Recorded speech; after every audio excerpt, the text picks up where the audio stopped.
Chapter 11. The Counsel Chamber.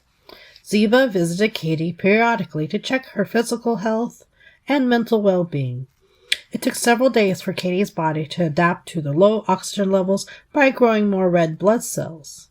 When the girl was looking much stronger and felt more at home, Ziba brought Katie to the council chamber to share with the elder centaurs everything that happened down on the lowlands. Katie did not like public speaking at all, but did not want to disappoint Ziba, who needed her help. She escorted Katie up to the center of a circular room where there was a podium.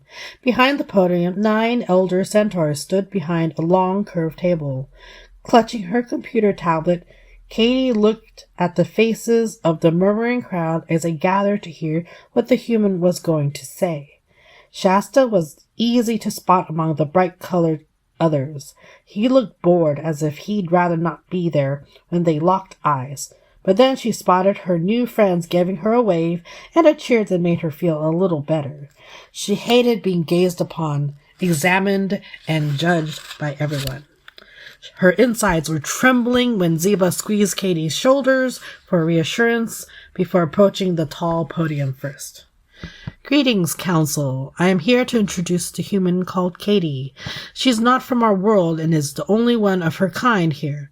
She has a machine that will show you everything the two of us have seen down below, and then she will show you her home. It is very different from ours. Their magic is more advanced than ours. I believe it is important for everyone to know about this too, said Ziba. Stepping aside, Ziba gestured for Katie to step forward, then hoisted her onto a tall box to reach the podium. Katie made quick glances at the council members' eyes and saw them smile kindly before looking down at the podium to set down the tablet. She took out a portable projector from a back jean pocket and hooked the two up. The round white mushroom-like multi-lens projector lit up bright like a star. She aimed it at the smooth blank ceiling above them. The room became darker as others blew out lamps and shut vents that allowed daylight in. Katie focused a large image of planet Earth from the tablet's screen. The crowd hushed and wowed at the sight of the colorful projection of the blue marble rotating as if they were in orbit. She unfolded a notebook paper pulled from a front pocket. Hello, my name is Katie Ma, echoed her voice in the vast chamber. I am from a planet called Earth, and this... Katie pinched her fingers on the glass screen to slowly zoom out to show a bright yellow star named Sol, along with all 8 planets. This is my solar system. A second pinch zoomed out to show the white sphere labeled Oort cloud and the black area outside interstellar space. And a third pinch zoomed out to a small dim red star called Proxima Centauri. A fourth pinch and 2 intensely bright stars dancing around a common center joined Proxima Centauri. The 3-star cluster was labeled Alpha Centauri, with Sol tiny in the distance. A tap zoomed in on the binary stars labeled A and B. Tapping on B revealed its name to be Ptolemy, with a blue and white marbled planet revolving around the binary stars. This is where we all are right now.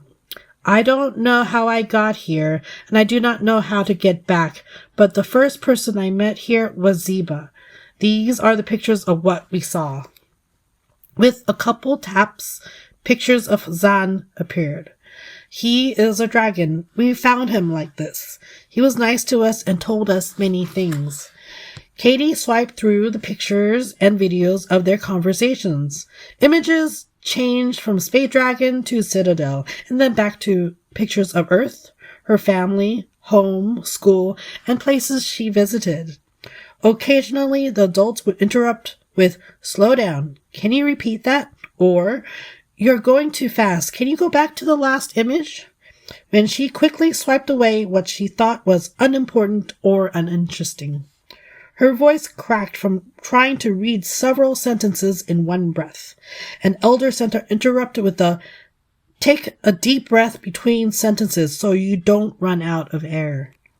"I'm sorry." Don't apologize. Just slow down. Relax. Everyone had a lot of questions. She did her best to hold it together when her notes were no longer helpful and anxiety made things hard to remember. Each "I don't know" made her feel inadequate, even though this counsel did not make it an issue.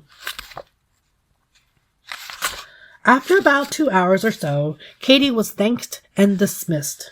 Hastily, she gathered her belongings by shoving small things into her pockets and gathering the rest into her arms and turned to step down. Even though no one was upset with her, she felt drained, queasy, and wanted to throw up. Batya and the other young centaurs saw her distress and herded her around her as Ziba helped Katie down from the box. You did great. Remember, the council had long ago stopped traveling to the lowlands and hung on to fearful stories from the past, but were keenly interested in everything you know. They were not judging you, comforted Ziba. Wow, that was amazing, said Ida. You're braver than me, said Baku. Good job, said Batya. Katie nodded and smiled weakly at their support. Batya, can you take her to the top? Asked Ziba. Katie took a quick look back to see that Ziba was staying behind as she was being herded out. Turning back, she noticed Shasta close by, watching her with a blank expression as she left the chamber. Laying down on green grass and breathing the fresh sea air calmed Katie down. One of her friends brought a basket to the surface to share a tasty meal of sweet fruits and pastries from the kitchen below. Staring at the blue sky, she thought about how nice it was to have a herd.